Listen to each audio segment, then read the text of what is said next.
check. Mic check 1 2. Mic check 1 2. All right, so I think I'm gonna take my time in this video because I kind of wanted the point to be driven home. This video is about the magical tools, meaning the equipment that we use in ritual magic, right? So I've touched on this a couple of times before, but I want to read. I'm gonna be reading from this book again. The author, he just hits on some excellent points when it comes to this that I feel more absolute beginners should get to hear. Because this, I'm in several the different spiritual groups, if you want to call it that, conscious groups or whatever, just across social media. And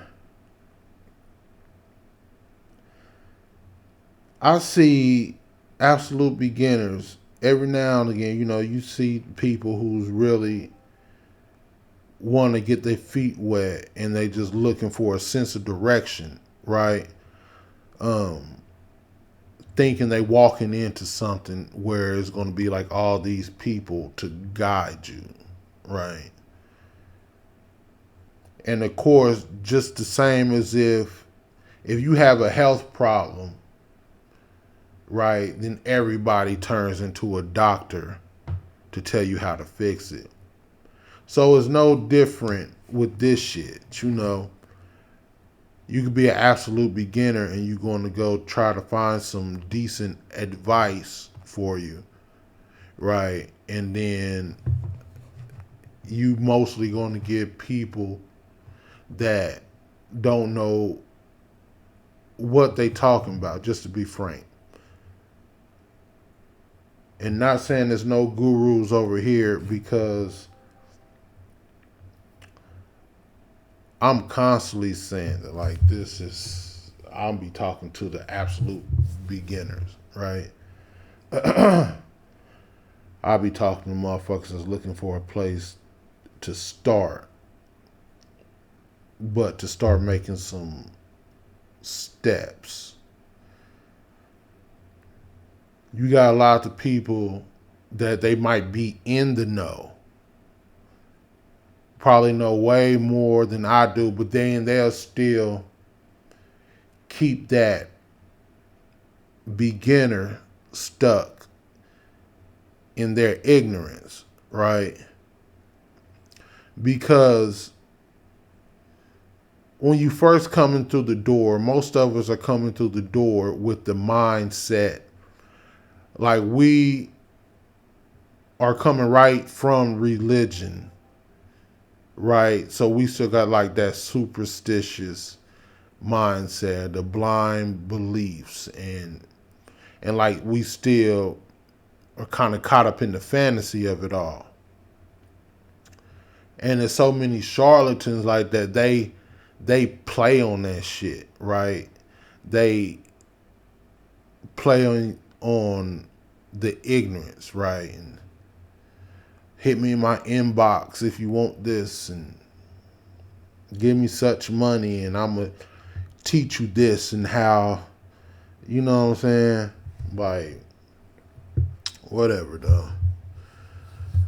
So let me hit this and we can dive into it. Yeah, we can dive into it. But what I was saying is, this shit is just like fucking religion. Like, this is just another religion as far as the social behavior that comes along with it.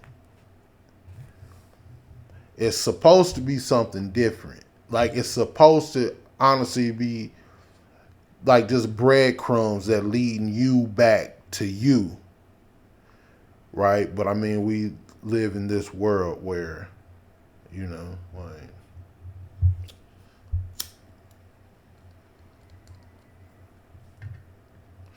motherfuckers got to make money off of it. Motherfuckers got to get paid off of it, and that ain't me throwing shade at nobody that's making money charging for a service.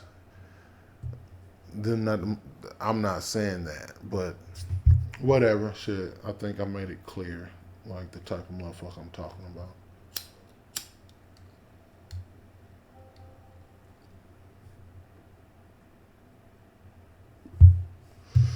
Just think, because even anything I'm saying and any information that you encounter me reading or whatever on this channel, like ain't none of it new.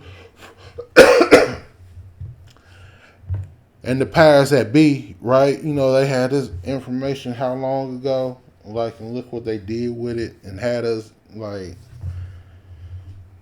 let's go. So, I'm gonna jump around a little bit what I read, but we're gonna bring it full circle at the end. One of the advantages of this tradition is that very little is needed as far as tools and equipment. We have had the good fortune to have an extra room to dedicate as a temple for all of our adult lives. It is full of talismans, swords, cups, robes, and all sorts of fancy fun things. However, none of it is really required. Buy a copy of Crowley's 777 and have the right incense, colors, metals, and such if you wish. But never let the lack of a material or a tool keep you from the work. Ever. But never let the lack of a material or a tool keep you from the work. Ever.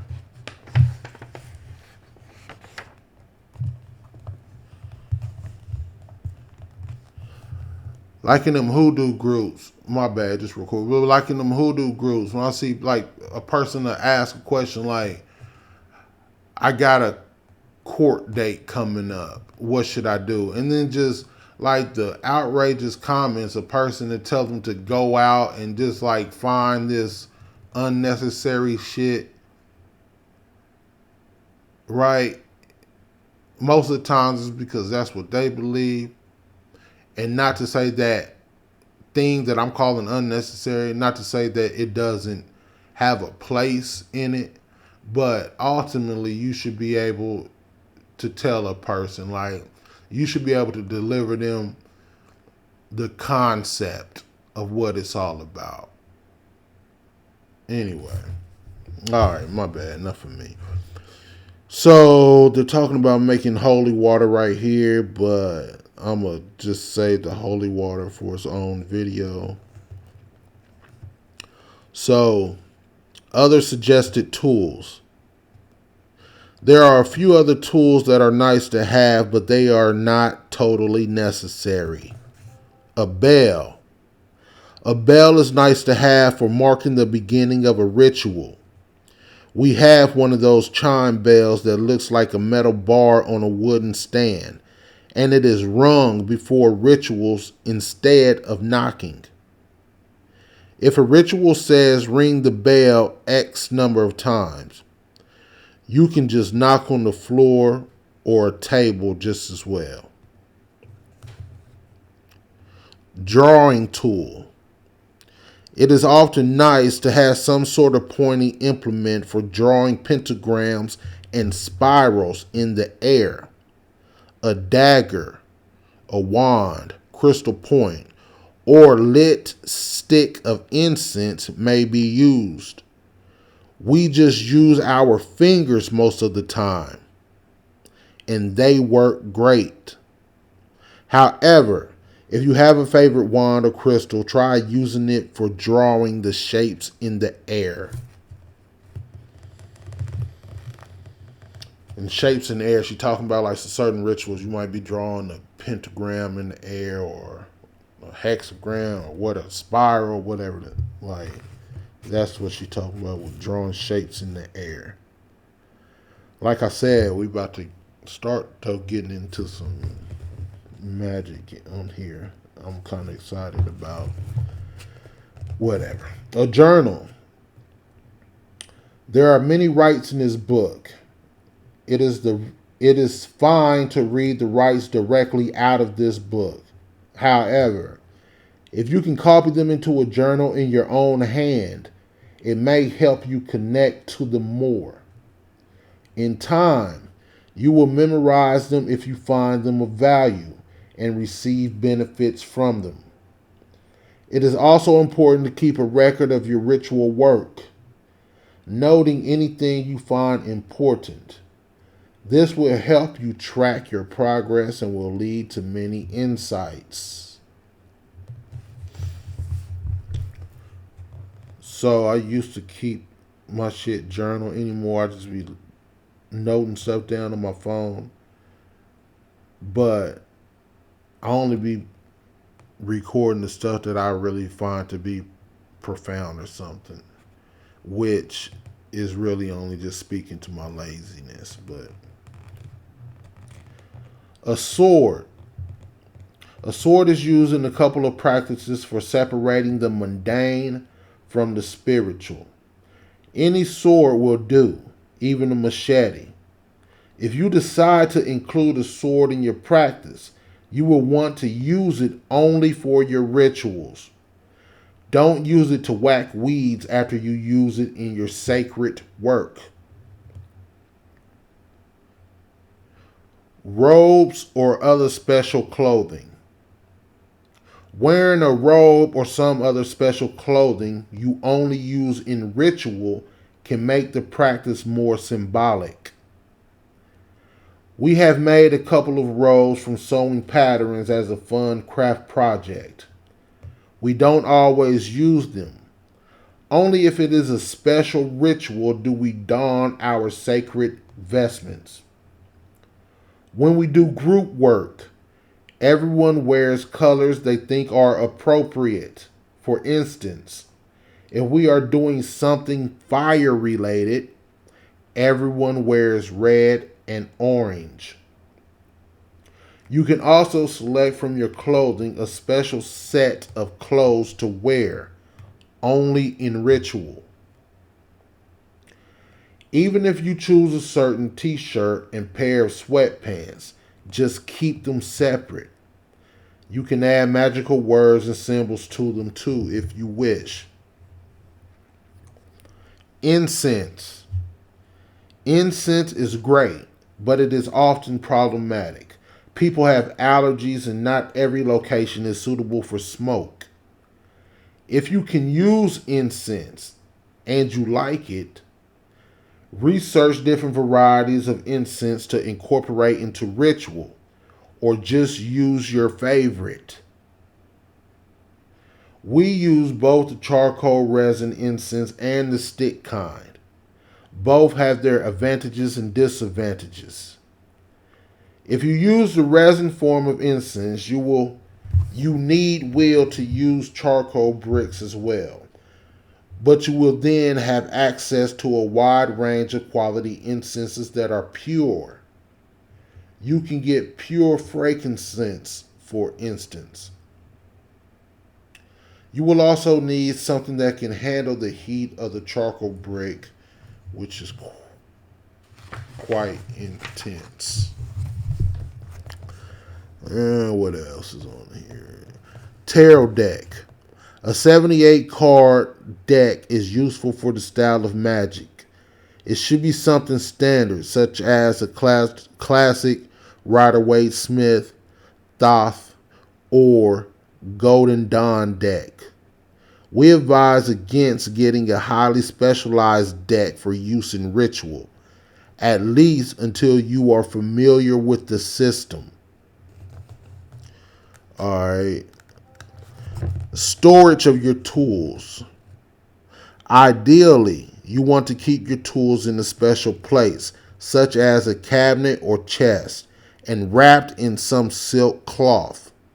This is to keep your sacred tools separate from your mundane tools, and silk is thought to have special properties that help contain the magical energy of tools.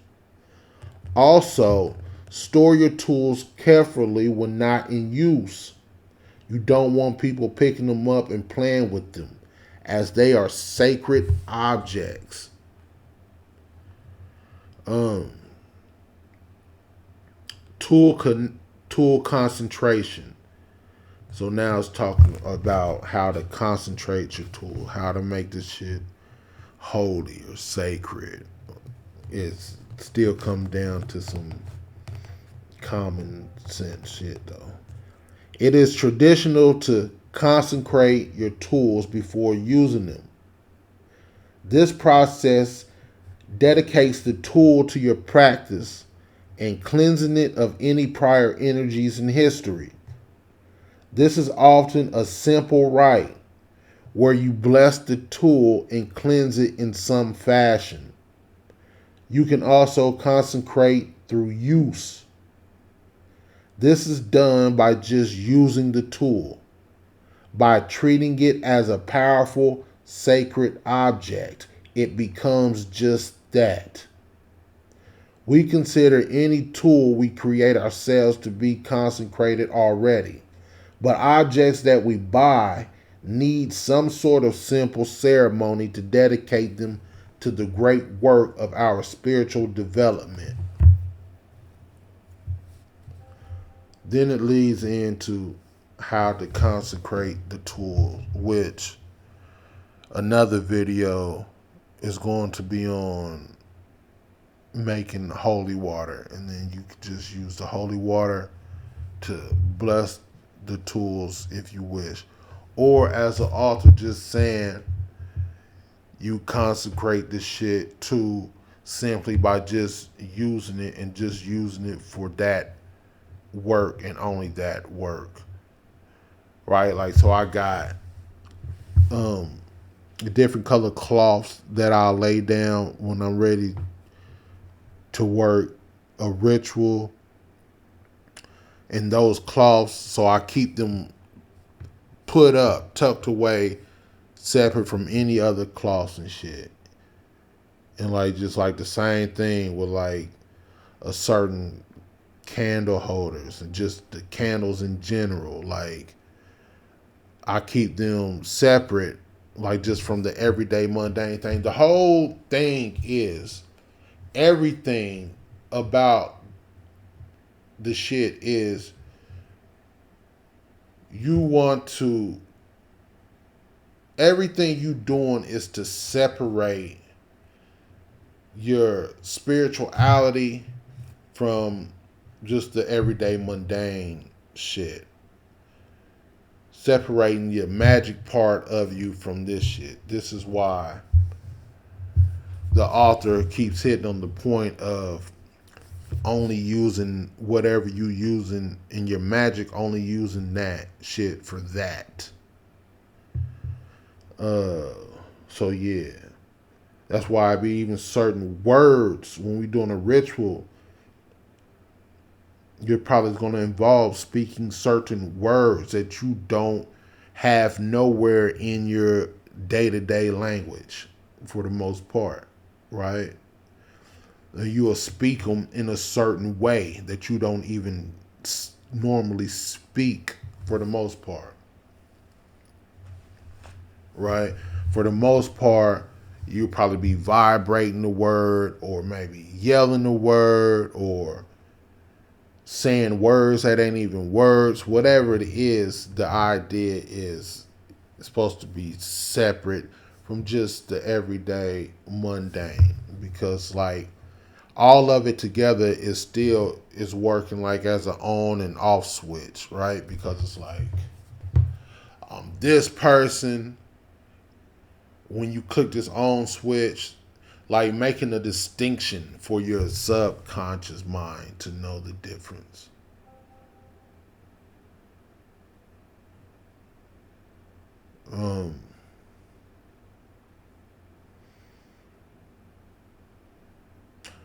I don't really have shit else to say.